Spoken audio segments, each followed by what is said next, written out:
Isa sa aming mga kaibigan at kasama dito sa trabaho ang natuklaw ng ahas habang nagtatabas, at ito yung picture ng ahas. At dahil hindi namin alam kung ito ba ay makamandag at dahil nahihilo na daw siya, ay kailangan namin siyang dalhin sa ospital. So mga ano pa yan, isang oras na yan.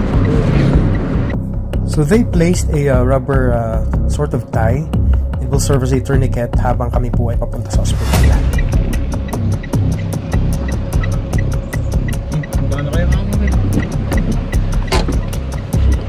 Kuha na ano doon, sino bang nahihilo?